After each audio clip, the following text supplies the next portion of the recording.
الحمد لله نحمده ونستعينه ونؤمن به ونتوكل عليه ونعوذ بالله من شرور أنفسنا ومن سيئات أعمالنا من يهده الله فلا مضل له ومن يضلل فلا هادي له وأشهد أن لا إله إلا الله وحده لا شريك له وأشهد أن محمدا عبده ورسوله أرسله بالهدى ودين الحق ليظهره على الدين كله ولو كره المشركون اللهم صل على محمد وعلى آل محمد كما صليت على إبراهيم وعلى آل إبراهيم إنك حميد مجيد اللهم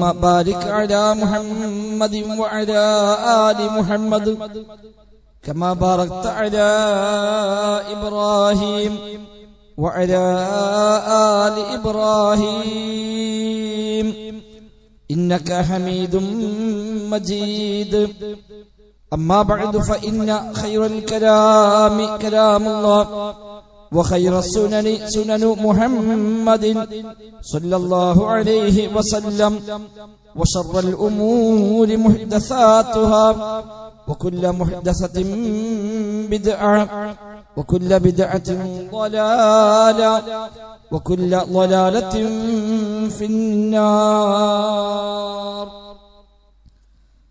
أعوذ بالله من الشيطان الرجيم بسم الله الرحمن الرحيم يا أيها الذين آمنوا اتقوا الله حق تقاته ولا تموتن إلا وأنتم مسلمون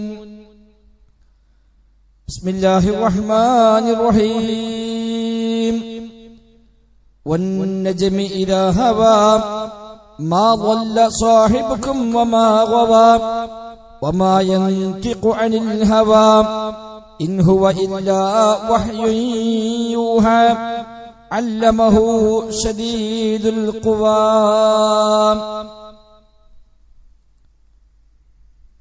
സത്യ വിശ്വാസികളെ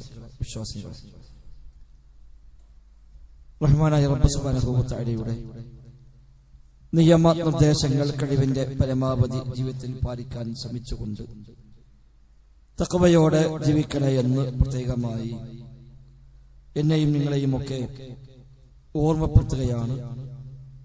റബ്ബ് സുബ്ഹാനഹു വ തആല നമുക്കെല്ലാം അതിന് തൗഫീഖ് പ്രദാനം ചെയ്യുമാറാവട്ടെ. ജീവിതത്തിലെ എല്ലാ രംഗത്തും അല്ലാഹു തആല ഖൈറും ബറക്കത്തും ധാരാളമായി നമ്മിലെല്ലാം വർഷിക്കുമാറാവട്ടെ. ദുആ ചെയ്യാൻ പ്രത്യേകമായി പറഞ്ഞ പല സഹോദരങ്ങൾ റബ്ബ് സുബ്ഹാനഹു വ തആല അവർക്കെല്ലാം എല്ലാ അർത്ഥത്തിലുമുള്ള അവന്റെ റഹ്മത്ത് അവൻ ചൊരിഞ്ഞ് നൽകുമാറാവട്ടെ. നമ്മുടെ പ്രധാനപ്പെട്ട രണ്ട് പ്രവർത്തകന്മാരുടെ ഉമ്മമാർ ശാരീരികമായ പ്രയാസം കാരണം വിഷമിക്കുന്നവരുണ്ട്.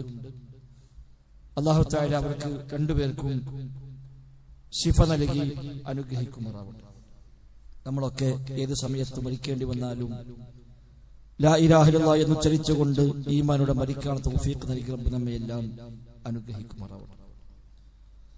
വിശുദ്ധ ഖുർആൻ 53-ാം അധ്യായം സൂറത്തുൽ നജ്മിലെ 1 മുതൽ 5 വരെയുള്ള ആയത്തുകളാണ് ഓതിവെച്ചത്.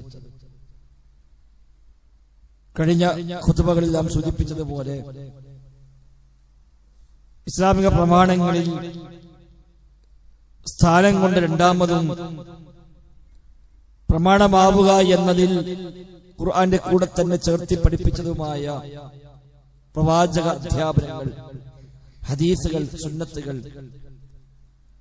അതിന്റെ പ്രാധാന്യം കഴിഞ്ഞ ഖുതുബയിൽ നാം മനസ്സിലാക്കി. യഥാർത്ഥത്തിൽ എന്താണ് ഹദീസ്? അല്ലാഹുവിന്റെ റസൂൽ സ്വല്ലല്ലാഹു അലൈഹി വസല്ലം തങ്ങളിലേക്ക് ചേർത്തി പറയപ്പെടുന്ന നബിതങ്ങളുടെ വാക്കുകൾ, നബിതങ്ങളുടെ പ്രവൃത്തികൾ, അവിടുത്തെ മൗനാനുവാദങ്ങൾ, നബിതങ്ങൾ ചെയ്യാൻ വിചാരിച്ച എന്നാൽ ചെയ്തിട്ടില്ലാത്ത കാര്യങ്ങൾ, നബിതങ്ങളെ കുറിച്ച് പരാമർശിക്കുന്ന അവിടുത്തെ സ്വഭാവം, അവിടുത്തെ സംസ്കാരം, അവിടുത്തെ ശരീരപ്രകൃതി അടക്കമുള്ള കാര്യങ്ങൾ, ഇതിനെല്ലാം ഒന്നിച്ചു പറയുന്ന പ്രയോഗമാണ് ഹദീസ് എന്നത്. നബിതങ്ങൾ കാര്യം പറഞ്ഞാൽ അത് ഹദീസാണ്, നബിതങ്ങൾ കാര്യം ചെയ്താൽ അത് ഹദീസാണ്. അവിടുന്ന് ഒരു കാര്യത്തിൽ അംഗീകാരം, മൗനാനുവാദം നൽകി, നബിയുടെ മുമ്പിൽ വെച്ച് ചെയ്തു, അത് നബിയുടെ മുമ്പിൽ വെച്ച് പറഞ്ഞു, അത് ശരിയല്ല, പറയാൻ പറ്റില്ല, ചെയ്യാൻ പറ്റില്ല എന്ന് നബിതങ്ങൾ പറഞ്ഞില്ല എങ്കിൽ അതിനർത്ഥം നബിയുടെ അംഗീകാരമുണ്ട് എന്നാണ്. അതും ഹദീസാണ്. നാലാമതായി നബിതങ്ങൾ ചെയ്യാൻ വിചാരിച്ചു പക്ഷെ ചെയ്തിട്ടില്ല, അതിനെയും ഹദീസ് എന്നാണ് ഇസ്ലാമിന്റെ ഭാഷയിൽ പറയുന്നത്. അഞ്ചാമതായി സ്വഹാബിമാർ നബിയെ കുറിച്ച് പറയുന്ന, നബിയുടെ സ്വഭാവം ഇങ്ങനെയായിരുന്നു, നബിയുടെ കൈ ഇങ്ങനെയായിരുന്നു, നബിയുടെ കാലിങ്ങനെയായിരുന്നു തുടങ്ങി അവിടുത്തെ ശരീരപ്രകൃതിയുമായി ബന്ധപ്പെട്ടോ സ്വഭാവവുമായി ബന്ധപ്പെട്ടോ പഠിപ്പിക്കുന്ന കാര്യങ്ങൾ, അതിനും ഹദീസ് എന്നാണ് പറയുക. പ്രവാചകൻ എന്ന നിലക്ക് ഇതിലൊന്നും സ്വന്തമായി സ്വന്തം ഇഷ്ടപ്രകാരം അവിടുന്ന് പറഞ്ഞിട്ടില്ല, പറയാൻ അനുവാദവുമില്ല. അല്ലാഹു തആല നിയോഗിച്ച ദൂതരാണല്ലോ റസൂലുള്ളാഹി സ്വല്ലല്ലാഹു അലൈഹി വസല്ലം.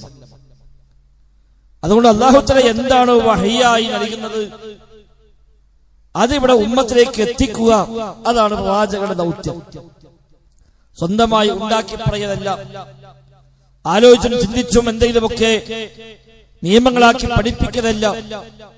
ഇൻ അത്തബിഉ ഇല്ലാ മാ യൂഹാ ഇലയ്യ, എനിക്ക് വഹയി നൽകപ്പെടുന്ന കാര്യങ്ങൾ പിൻപറ്റുകയല്ലാതെ മറ്റൊന്നും ഞാൻ ചെയ്യുന്നില്ല എന്ന് നബിതങ്ങളോട് പറയാൻ അല്ലാഹു തആല ആവശ്യപ്പെടുന്നു. വമാ അലൈനാ ഇല്ലൽ ബലാഗുൽ മുബീൻ, നമ്മുടെ മേൽ വ്യക്തമായ ബലാഗല്ലാതെ, എത്തിക്കലല്ലാതെ മറ്റൊന്നുമില്ല. അല്ലാഹു തആല ജിബ്രീൽ അലൈഹി വസല്ലം മുഖേന നബിതങ്ങൾക്ക് അറിയിച്ചു കൊടുക്കുന്ന കാര്യങ്ങളെ അതേപടി ഉമ്മത്തിന് എത്തിച്ചു കൊടുക്കുക, അതാണ് ബലാഗ്. നബിതങ്ങൾ മുബല്ലിഗാണ്, നബിതങ്ങൾ റസൂലാണ്. റസൂൽ എന്ന ദൂതൻ എന്നാണ് അർത്ഥം, ദൂതുമായി വന്നവരാണ്, ദൂതരാണ്. ഒരാളെ ദൂതുമായി പറഞ്ഞയച്ചാൽ എന്താണ് അവിടെ പോയി പറയാൻ ഏൽപ്പിച്ചത്, അത് പോയി പറയുക മാത്രമാണ് ദൂതന്റെ ഉത്തരവാദിത്വം. നബിതങ്ങൾ റസൂലാണ്, ദൂതനാണ്. അഥവാ റസൂലുള്ളാഹ് അല്ലാഹുവിന്റെ ദൂതനാണ്, അല്ലാഹു നിയോഗിച്ച ദൂതനാണ്. അതുകൊണ്ട് അല്ലാഹു തആല എന്താണോ പറയാൻ ഏൽപ്പിച്ചത്, അല്ലാഹു തആല എന്താണോ ദൗത്യമായി ബാധ്യതയായി ഏൽപ്പിച്ചത്, അത് ഉമ്മത്തിന് എത്തിച്ചു കൊടുക്കുക എന്ന് മാത്രമാണ് പ്രവാചക ദൗത്യം. അത് നബി തങ്ങൾ പ്രാവർത്തികമാക്കുകയും ചെയ്തു. ബല്ലഗ റിസാല, ഏൽപ്പിക്കപ്പെട്ട റിസാലത്ത്, പ്രവാചകത്വം എന്നത്, സന്ദേശ വാഹകൻ എന്നത്, അത് നബി തങ്ങൾ നിർവഹിച്ചു എന്നത് സ്വഹാബിമാർ സാക്ഷ്യം വഹിച്ച കാര്യമാണ്. ഹജ്ജത്തുൽ വിദാഇൽ വെച്ച് വിടവാങ്ങൽ പ്രസംഗത്തെ നബി തങ്ങൾ ചോദിക്കുന്നുണ്ട്, അലാ ഹൽ ബല്ലഗ്തു, ഈ കാര്യങ്ങൾ മുഴുവൻ ഞാൻ നിങ്ങൾക്ക് എത്തിച്ചിട്ടില്ലേ എന്ന് ചോദിക്കും. അതേ നബിയെ, ബല്ലഗത റിസാല വഅദ്ദൈതൽ അമാന വനസഹതൽ ഉമ്മ, നബിയെ താങ്കൾ ഉമ്മത്തോട് ഗുണകാംക്ഷ കാണിച്ചിട്ടുണ്ട്, താങ്കൾ ഏൽപ്പിക്കപ്പെട്ട ദൗത്യങ്ങൾ പൂർത്തീകരിച്ചിട്ടുണ്ട്, താങ്കൾ ഏൽപ്പിച്ച, ഇവിടെ എത്തിക്കാൻ വേണ്ടി അല്ലാഹു തആല ഏൽപ്പിച്ച സന്ദേശങ്ങളെ താങ്കൾ ഇവിടെ ഏൽപ്പിച്ചിട്ടുണ്ട്, എത്തിച്ചിട്ടുണ്ട്, ഞങ്ങൾ സാക്ഷികളാണ് എന്ന് സ്വഹാബിമാർ പറയുകയും അല്ലാഹുവിന്റെ റസൂൽ സ്വല്ലല്ലാഹു അലൈഹി വസല്ലം തങ്ങൾ റബ്ബിനെ സാക്ഷിയാക്കുകയും ചെയ്തുവെന്നത് നമുക്കെല്ലാം അറിയാവുന്ന കാര്യമാണ്. ആ പ്രവാചകർ സ്വന്തം ഇഷ്ടപ്രകാരം ഒന്നും പറഞ്ഞിട്ടില്ല, പറയാൻ അനുവാദം നൽകിയിട്ടുമില്ല. അതാണ് ഓതി വെച്ച ആയത്ത്, വന്നജ്മി ഇദാ ഹവാ മാ ളല്ല സാഹിബുകും വമാ ഗവ, നക്ഷത്രം തന്നെയാണ് സത്യം. വന്നജ്മി, നക്ഷത്രം തന്നെയാണ് സത്യം. നിങ്ങളുടെ കൂട്ടുകാരൻ പ്രവാചകർ സല്ലല്ലാഹു അലൈഹി വസല്ലമ വഴികേടിലായിട്ടില്ല, അതേപോലെ പിഴവ് സംഭവിച്ചിട്ടുമില്ല. വമാ യൻതിഖു അനിൽ ഹവാ, സ്വന്തം ഇഷ്ടപ്രകാരം നബി തങ്ങൾ സംസാരിക്കുകയുമില്ല. ഇൻ ഹുവ ഇല്ലാ വഹ്യുൻ യൂഹാ, റബ്ബ് നൽകുന്ന വഹ്യ് അടിസ്ഥാനമാക്കി അല്ലാതെ, ദിവ്യബോധനം അടിസ്ഥാനമാക്കി അല്ലാതെ അവിടെ സംസാരിക്കുകയുമില്ല എന്ന് അല്ലാഹു തആല സത്യം ചെയ്തു പറഞ്ഞ കാര്യമാണ്. അല്ലമഹു ശദീദുൽ ഖുവാ, അതെല്ലാം ജിബ്രീൽ എന്ന മലക്ക് വന്ന് പഠിപ്പിച്ചു കൊടുത്ത കാര്യങ്ങളുമാണ്. അതല്ലാതെ നബി തങ്ങളൊന്നും പറഞ്ഞിട്ടില്ല, പറയാൻ അനുവാദമില്ല എന്ന്. നക്ഷത്രമാണ് സത്യം. വന്നജ്മി, നക്ഷത്രമാണ് സത്യം എന്ന് പറഞ്ഞുകൊണ്ട് അല്ലാഹു പറയുന്നത് വമാ യൻതിഖു അനിൽ ഹവാ, സ്വന്തം ഇഷ്ടപ്രകാരം ഇച്ഛപ്രകാരം അവിടുന്ന് സംസാരിക്കുകയില്ല. ഇൻ ഹുവ ഇല്ലാ വഹ്യുൻ യൂഹാ, വഹ്യായി ലഭിക്കുന്ന വഹ്യ് അടിസ്ഥാനമാക്കി അല്ലാതെ, സന്ദേശം അടിസ്ഥാനമാക്കി അല്ലാതെ അവിടുന്ന് പറഞ്ഞിട്ടില്ല എന്നാണ്. അതുകൊണ്ട് നബിതങ്ങൾ മതത്തിന്റെ ഭാഗമായി എന്തൊക്കെ പറയുകയും പ്രവർത്തിക്കുകയും ചെയ്തുവോ അതെല്ലാം പറയുന്ന പേരാണ് ഹദീസ്. വാക്കാവാം, പ്രവൃത്തിയാവാം, മൗനാനുവാദമാകാം, സൂചിപ്പിച്ചുവല്ലോ. ഉദാഹരണമായി നബി തങ്ങൾ പറഞ്ഞു, മൻ കദബ അലയ്യ മുതഅമ്മിദൻ ഫൽയതബവ്വ മഖ്അദഹു മിനന്നാർ, എന്റെ പേരിൽ മനഃപൂർവ്വം ഒരാൾ കളവ് പറഞ്ഞാൽ അവൻ നരകത്തിൽ സീറ്റ് ഉറപ്പിക്കട്ടെ. അത് ഹദീസാണ്. നബി തങ്ങൾ പറഞ്ഞു. നബിയുടെ സ്വഹാബിമാർ കേട്ടു. ആ സ്വഹാബിമാർ അത് ഞങ്ങൾ കേട്ടു എന്ന് പറഞ്ഞുകൊണ്ട് ശേഷക്കാരായ തലമുറകൾക്ക് കൈമാറി കൊടുത്തു. സ്വഹാബത്തിന് താബിഈങ്ങൾ കേട്ടു. ആ താബിഈങ്ങൾ താബിഉ കൈമാറിയില്ല. നബി ഇങ്ങനെ പറഞ്ഞുവെന്ന് ഈ സ്വഹാബി പറഞ്ഞതായി ഞാൻ കേട്ടിരിക്കുന്നു എന്ന് പറഞ്ഞുകൊണ്ട് താബിഈ അടുത്ത തലമുറക്ക് കൈമാറും. അങ്ങനെയാണ് ഹദീസ് നമ്മിലേക്ക് എത്തുന്നത്. നബി ഞങ്ങൾ പറയുന്നു, സ്വഹാബത്ത് കേൾക്കുന്നു. നബി പറഞ്ഞുവെന്ന് സ്വഹാബത്ത് താബിഈങ്ങളോട് പറയുന്നു, അവർ കേൾക്കുന്നു. അവരത് താബിയോട് പറയുന്നു, അവർ കേൾക്കുന്നു. അങ്ങനെ കൈമാറി വരുന്നു. അത് പിന്നീട് തദ്വീൻ, ക്രോഡീകരണം എന്ന രചനാ സംവിധാനത്തിലേക്ക് പിന്നീട് വന്നു. അപ്പൊ അന്ന് അവർ രേഖപ്പെടുത്തി വെച്ചു. ഇമാം ഷാഫി റഹിമഹുല്ലാ ഹദീസ് ക്രോഡീകരിച്ച വ്യക്തിയാണ്. ഇമാം അഹ്മദ് ഹദീസ് ക്രോഡീകരിച്ചവരാണ്. ഇമാം മാലിക് ഹദീസ് ക്രോഡീകരിച്ചവരാണ്. ഇമാം ബുഖാരി മുസ്ലിം ഒക്കെ ഹദീസ് ക്രോഡീകരിച്ചവരാണ്. അപ്പൊ അവര് പറയും, നബി തങ്ങൾ ഇങ്ങനെ പറഞ്ഞുവെന്ന്, ഇന്ന സ്വഹാബി പറഞ്ഞുവെന്ന്, ഇന്ന താബിഈ പറഞ്ഞുവെന്ന്, ഇന്ന താബിഉ താബിഈ എന്നോട് പറഞ്ഞിരിക്കുന്നു. അത് രേഖപ്പെടുത്തി വെച്ചു. അപ്പൊ ഇനി അവിടെ ഇങ്ങോട്ട് ആ പരമ്പര അങ്ങനെ തന്നെ തുടർന്ന് പോന്നില്ലെങ്കിലും ഇത് രേഖയായി കഴിഞ്ഞു എന്ന് ആ പരമ്പര തുടർന്ന് പോരുകയും ചെയ്യുന്നുണ്ട് എന്നും. ഇതാണ് ഹദീസ്. നബി തങ്ങൾ പറഞ്ഞ എല്ലാ കാര്യവും സ്വഹാബത്ത് ഒന്നൊഴിയാതെ എല്ലാം കൃത്യമായി അവർ ഹൃദിസ്ഥമാക്കി. അവർ എഴുതി വെച്ചവരുണ്ട്, കാണാതെ പഠിച്ചവരുണ്ട്. അതിനുവേണ്ടി നബിയുടെ കൂടെ മുഴുവൻ സമയവും നടന്ന സ്വഹാബിമാരെ പോലുമുണ്ട്. ഉമർ ഖത്താബ് റളിയല്ലാഹു അൻഹു പറയുന്നു, കുന്നാ നതനാവബു നുസൂല അലാ റസൂലില്ലാഹി സ്വല്ലല്ലാഹു അലൈഹി വസല്ലം, ഞാനും എന്റെ അയൽവാസിയായ അൻസ്വാരി സഹോദരനും കൂടെ ഞങ്ങൾ തമ്മിൽ ധാരണയിലെത്തി, നബി തങ്ങൾ പറയുന്ന ഒരു ഹദീസും, നബി തങ്ങൾ പഠിപ്പിക്കുന്ന ഒരു കാര്യവും നമുക്ക് കിട്ടാതെ പോകാൻ പാടില്ല. പക്ഷെ എന്തു ചെയ്യാം, പകൽ ജോലിക്ക് പോകണം. ജോലിക്ക് പോകുമ്പോൾ വൈകുന്നേരം വരെ ചിലപ്പോൾ റിസ്ക് തേടി പോകേണ്ടി വരും. ആ സമയത്ത് നബി തങ്ങൾ പലതും പഠിപ്പിക്കുന്നുണ്ടാകും. അതൊക്കെ കിട്ടാതെ പോകുമല്ലോ, എന്തു ചെയ്യാം? അങ്ങനെയാണ് ഉമർ ഖത്താബും അയൽവാസിയും കൂടെ ഒരു ധാരണയിലേക്ക് എത്തിയത്. ഒരു ദിവസം അദ്ദേഹം നബിയുടെ കൂടെ നടക്കുക, അന്ന് ഞാൻ ജോലിക്ക് പോവുക.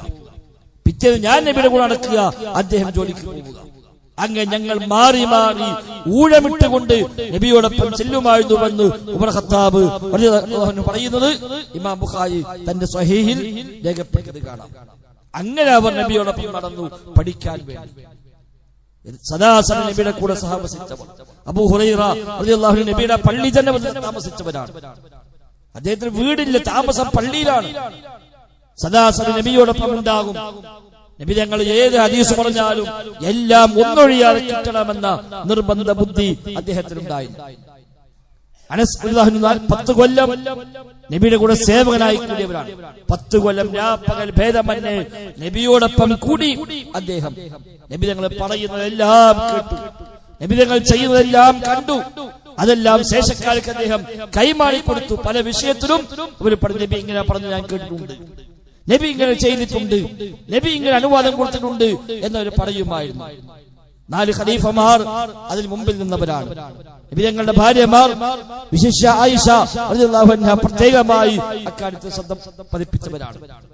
ഇങ്ങനെ സ്വഹാബിമാർ നബിയിൽ നിന്ന് എല്ലാം കൃത്യമായി അവര് അപ്പടി പിൻപറ്റുകയും ജീവിതത്തിൽ അമലാക്കി മാറ്റാളെ മുഴുവൻ അമലാക്കി മാറ്റുകയും നബി തങ്ങളുടെ മുഴുവൻ അധ്യാപനങ്ങളെയും ശേഷക്കാർക്ക് കൈമാറി കൊടുക്കുകയും ചെയ്തു. അപ്പൊ നബി തങ്ങളുടെ വാക്കുകൾ ഉദാഹരണമാണ് ഈ പറഞ്ഞത്, മൻ കദബ അലയ്യ മുതഅമ്മിദ, എന്റെ പേര് മനഃപൂർവ്വം കളവ് പറഞ്ഞാൽ നരകത്തിൽ സീറ്റ് ഉറപ്പിക്കട്ടെ. അത് നബി തങ്ങൾ പറഞ്ഞത് 70 സ്വഹാബിമാർ കേട്ടു. 70 സ്വഹാബിമാർ സാക്ഷ്യപ്പെടുത്തുന്നു നബി ഇങ്ങനെ പറഞ്ഞു ഞാൻ കേട്ടു എന്ന്. 70 സ്വഹാബിമാരാണ് നബി ഹദീസ് റിപ്പോർട്ട് ചെയ്തത്. ആ സ്വഹാബത്തിൽ നിന്ന് 100-ലേറെ താബിഈങ്ങളാണ് ആ ഹദീസ് പിന്നീട് കൈമാറി അടുത്ത തലമുറയ്ക്ക് കൊടുത്തത്. 200-ലേറെ പരമ്പരകളിൽ ആ ഹദീസ് റിപ്പോർട്ട് ചെയ്യപ്പെടുന്നു. അഥവാ നബിന് സ്വഹാബി, സ്വഹാബിന് താബിഈ, താബിന് താബിഈ, അങ്ങനെ കൈമാറി വരുന്ന ആ പരമ്പര അതിൽ 200-ലേറെ ആളുകളുടെ കൈമാറി ഈ ഹദീസ് അങ്ങനെ വന്നുകൊണ്ടിരിക്കുന്നു. നബിയുടെ വാക്കിന് ഉദാഹരണമാണ്. ഇന്നമൽ അഅ്മാലു ബിന്നിയ്യാത്ത്, നബി തങ്ങളുടെ മറ്റൊരു വചനമാണ്. തീർച്ചയായും അമലുകൾ നിയ്യത്ത് പ്രകാരം മാത്രമാകും. അതൊരു ഹദീസാണ്, നബി തങ്ങൾ പറഞ്ഞ വാക്കാണ്, മിമ്പറിൽ വെച്ച് പ്രഖ്യാപിച്ച കാര്യമാണ്. അത് ഒരു ഹദീസാണ്. ഇങ്ങനെ നബി തങ്ങളുടെ വാക്കുകൾ ഹദീസാണ്, നബി തങ്ങളുടെ പ്രവൃത്തികൾ ഹദീസാണ്. ധാരാളം ഉദാഹരണങ്ങൾ. നബി തങ്ങൾ വുദൂ ചെയ്തു, നബി ചെയ്ത് കാണിച്ചു കൊടുത്തു, അത് ഹദീസാണ്. ഉസ്മാൻ അഫ്ഫാൻ ഒരിക്കൽ നബിയുടെ കാലശേഷം അദ്ദേഹം പറയുന്നുണ്ട്, ഒരു പാത്രം വെള്ളം കൊണ്ടുവരൂ, നബി തങ്ങൾ വുദൂ ചെയ്യുന്നത് ഞാൻ കാണിച്ചു തരാം. അങ്ങനെ ഒരു പാത്രം വെള്ളം കൊണ്ടുവന്നു. അദ്ദേഹം എല്ലാവരും നോക്കി വുദൂ ചെയ്തു. ശേഷം അദ്ദേഹം പറഞ്ഞു, അല്ലാഹുവിന്റെ റസൂൽ സ്വല്ലല്ലാഹു അലൈഹി വസല്ലമ ഇങ്ങനെ വുദൂ ചെയ്യുന്നത് ഞാൻ കണ്ടിട്ടുണ്ട്. അതൊരു ഹദീസാണ്. നബി തങ്ങളുടെ ഫിഅല്, നബി തങ്ങളുടെ പ്രവൃത്തി കണ്ട സ്വഹാബിമാർ അത് വിവരിച്ചു കൊടുക്കുന്നു. നിസ്കാരം നബി തങ്ങൾ മിമ്പറിൽ കയറി നിസ്കരിച്ച് കാണിച്ചു കൊടുത്തു. മിമ്പറിൽ കയറി, സാധാരണ നബി തങ്ങൾ താഴെയാണ് നിൽക്കുന്നത്, ഒരു ദിവസം മിമ്പറിൽ കയറി എന്ന് നബി തങ്ങൾ ഖിബിലക്ക് തിരിഞ്ഞ് മിമ്പറിൽ വെച്ച് നിസ്കാരം ആരംഭിച്ചു. സ്വഹാബിമാർ എല്ലാവരും നോക്കി നിൽക്കുന്നു. എന്താ സാധാരണ പതിവില്ലല്ലോ, നബി ഇങ്ങനെ ചെയ്യാറില്ല. മിമ്പറിന്റെ മേലെ കയറി നിസ്കരിക്കുകയാണ്.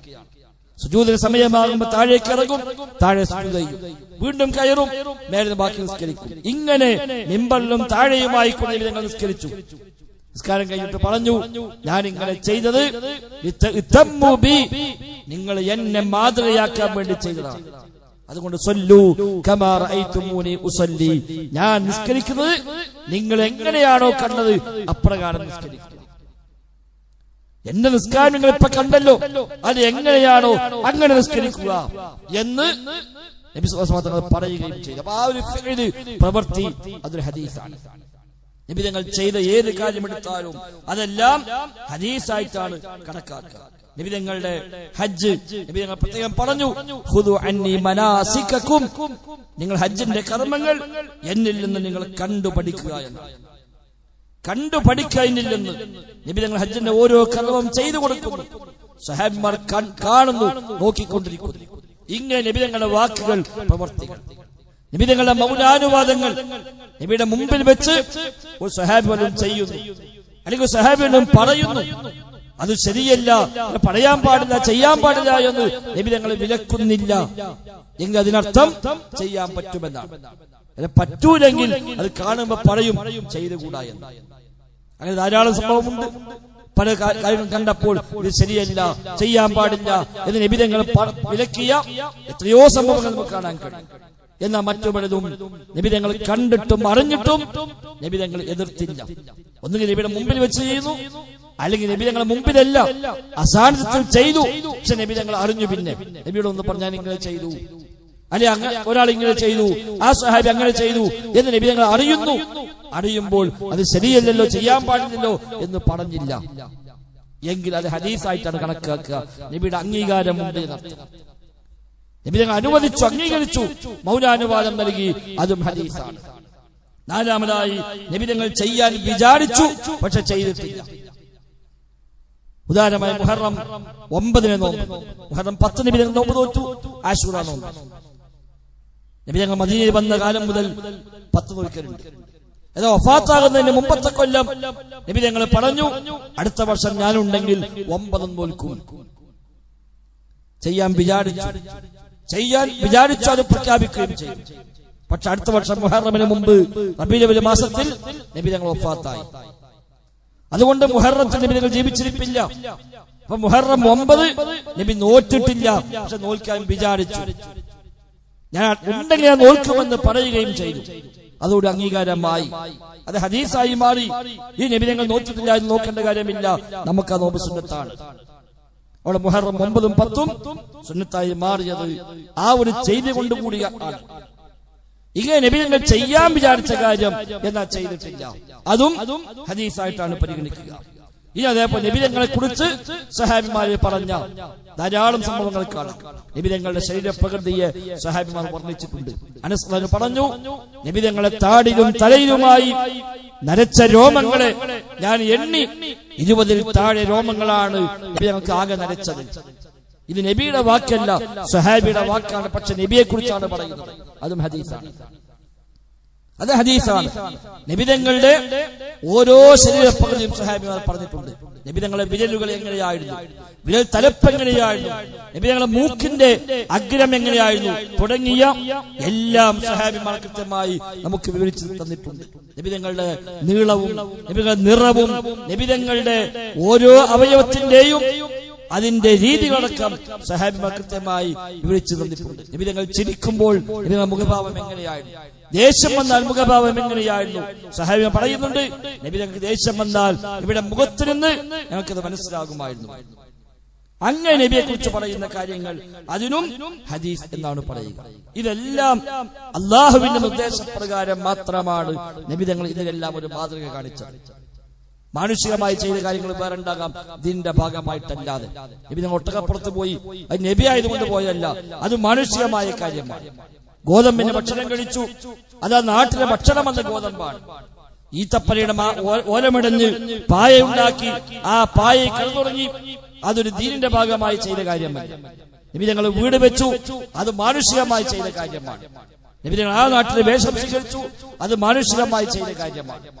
ഇങ്ങനെ തുടങ്ങി മാനുഷികമായ ചെയ്ത കാര്യങ്ങൾ അതിനുമുണ്ട് നമുക്ക് ചില മാതൃകകൾ.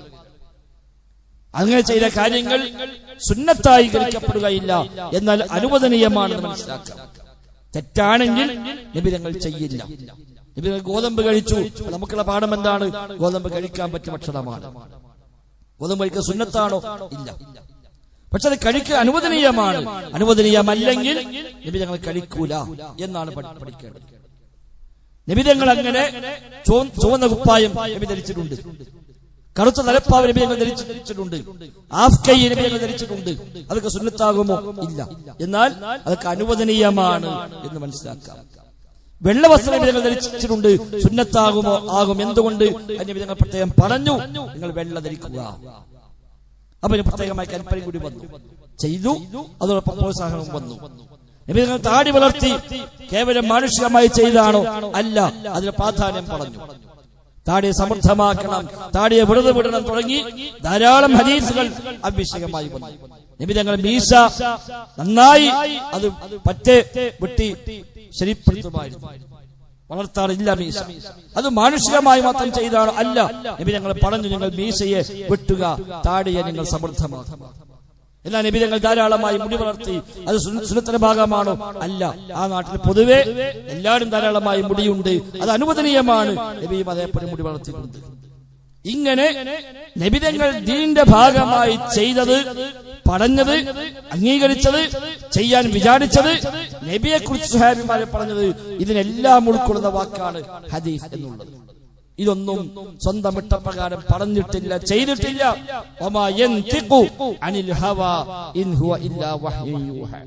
വഹ്യു പ്രകാരമല്ലാതെ അവിടുന്ന് സംസാരിച്ചിട്ടില്ല, സംസാരിക്കുകയില്ല. അല്ലാഹു തആല നൽകിയ സാക്ഷ്യപത്രമാണ്. അതുകൊണ്ട് നബി തങ്ങളെ മാതൃകയാക്കുന്നവർക്ക് ഇതിലെല്ലാം മാതൃകയാണ്. അതിലൊന്നിനെ എനിക്ക് ഉൾക്കൊള്ളാൻ കഴിയുന്നില്ല, ഈ കാലഘട്ടത്തേക്ക് പറ്റുകയില്ല, ഖുർആനുമായി യോജിക്കുന്നില്ല, അത് ബുദ്ധിയോട് യോജിക്കുന്നില്ല എന്നൊക്കെ പറഞ്ഞാൽ വലിയ ധിക്കാരമുള്ള, വലിയ ഗൗരവമുള്ള പദപ്രയോഗങ്ങളാണ് എന്ന് തിരിച്ചറിയുകയും അല്ലാഹുവിന്റെ റസൂലിൽ ഉത്തമമായ മാതൃകയുണ്ട് എന്ന് ഖുർആൻ പറഞ്ഞല്ലോ. ലഖദ് കാന ലക്കും ഫീ റസൂലില്ലാഹി ഉസ്വത്തുൻ ഹസന. നിങ്ങൾക്ക് പ്രവാചകനിൽ ഏറ്റവും നല്ല ഉത്തമമായ മാതൃകയുണ്ട്. ആ മാതൃകയെ കഴിവിന്റെ പരമാവധി ജീവിതത്തിൽ മാതൃകയായി സ്വീകരിക്കാൻ പരിശ്രമിക്കുകയും ചെയ്യുക. അല്ലാഹു തആല തൗഫീഖ് പ്രദാനം ചെയ്യുമാറാകട്ടെ.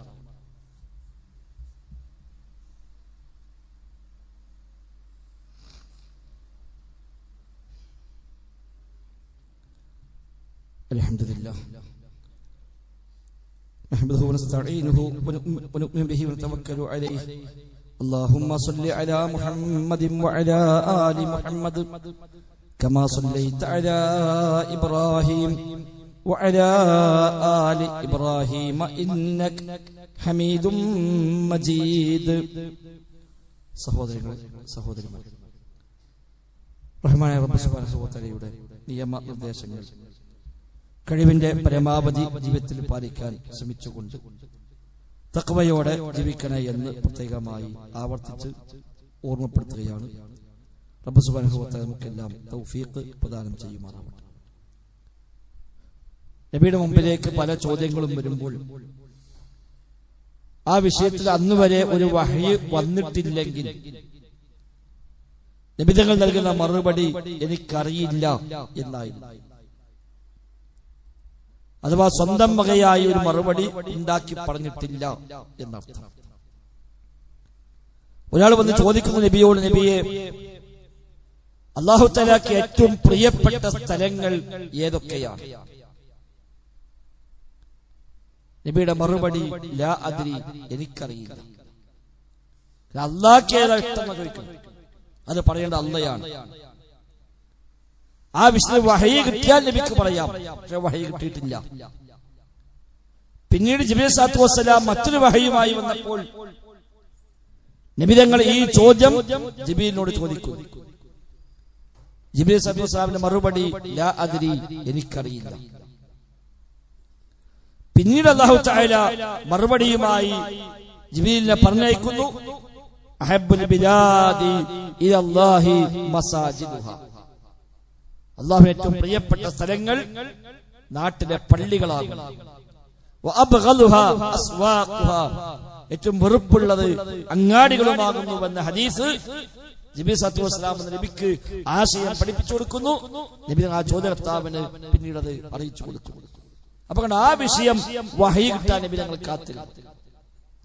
മക്കയിൽ നബി തങ്ങൾ ദഅവത്ത് ആരംഭിച്ച കാലങ്ങളിൽ അതിശക്തമായ എതിർപ്പുകളാണ്. ധാരാളം ആളുകൾ ഇസ്ലാമിലേക്ക് വരുന്നു. മുശ്രിക്കീങ്ങളുടെ ഭാഗത്ത് നിന്ന് വലിയ പീഡനങ്ങളും മർദ്ദനങ്ങളും ഉണ്ടാകുന്നു.